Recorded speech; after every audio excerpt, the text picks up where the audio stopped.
Russia और Ukraine की लड़ाई 3 साल से चल रही है। लाखों मारे गए, करोड़ों लोग भीख मांग रहे हैं, पर एक शहर है जिसकी इस जंग में चांदी ही चांदी हो रही है। वो कौन सा शहर बता सकेंगे? दुबई। जब यूरोप सैंक्शन लगा रहा था, जब यूक्रेन जल रहा था, तब दुबई में बिल्डिंग बन रही थी, रशिया घर खरीद रहा था।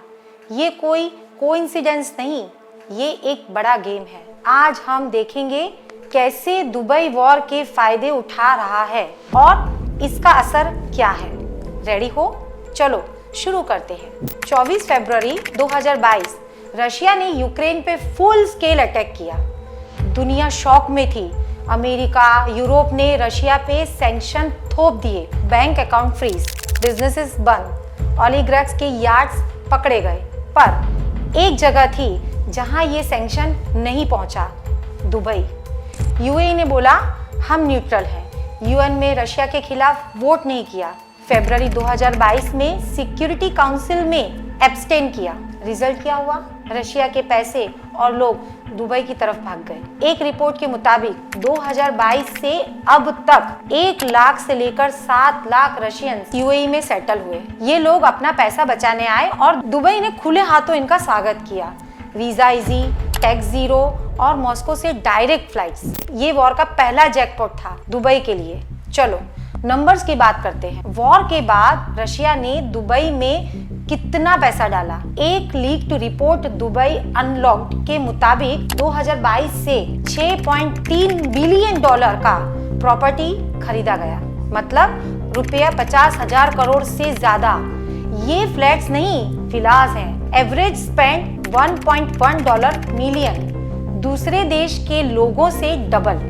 पाम जुमेरा, दुबई मरीना, ये अब मरीना गार्ड बन गए हैं। ट्रेड भी डबल हुआ। 2021 में UAE Russia trade 3.7 billion euro, 2022 में 8.2 billion euro. Russia companies, franchisees, tech firms Dubai में खुल रही क्योंकि यूरोप में बैन हो गया। और ऑयल का खेल, रशिया का सस्ता क्रूड यूएई आया, यहाँ रिफाइन हुआ और मार्केट रेट पे बेचा गया। 2022 में ऑयल प्राइस जब ऊपर गए, यूएई ने इसका फायदा उठाया। पर सिर्फ रशियंस नहीं, यूक्रेनियंस भी आए। वॉर से भागकर थाउजेंड ऑफ यूक्रेनियंस दुबई में सेटल हुए, बिजनेसेस शुरू किए, प्रॉपर्टी ली, रेंटल्स 50% बढ़ गया, वो भी सिर्फ एक ही साल में। डेमेक के चेयरमैन ने बोला दुबई वॉर से बेनिफिट ले रहा है।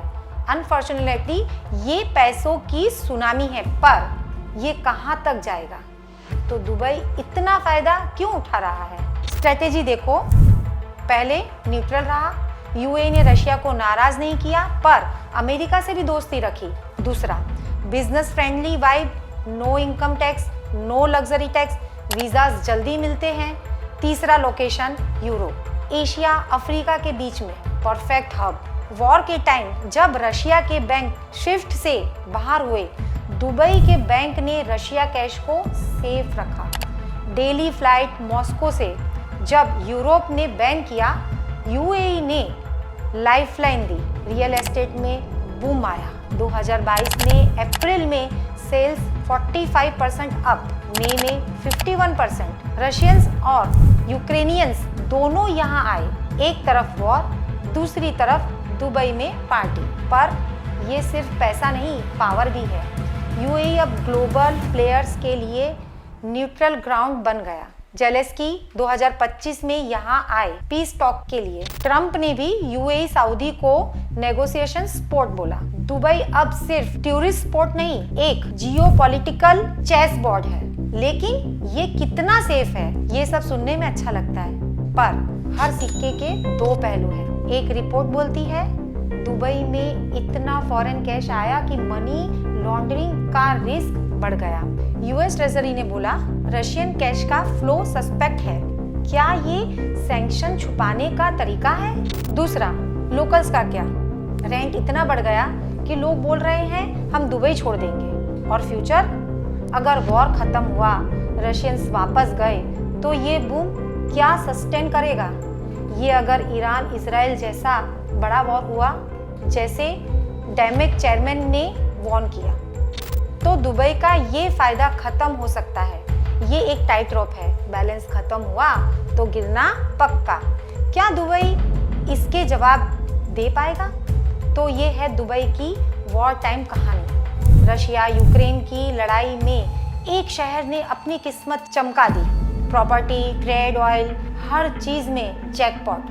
पर ये सोचने की बात है, जब एक तरफ लोग मर रहे हैं, दूसरी तरफ लग्जरी विलास बन रहे हैं, क्या ये न्यूट्रल स्टैंड सही है या बस पैसा बोलता है? आपको क्या लगता है, दुबई का ये बूम गेम चेंजर है या बबल जो फूटेगा? कमेंट्स में अपनी राय बताओ और वीडियो पसंद आए तो लाइक और शेयर जरूर करना।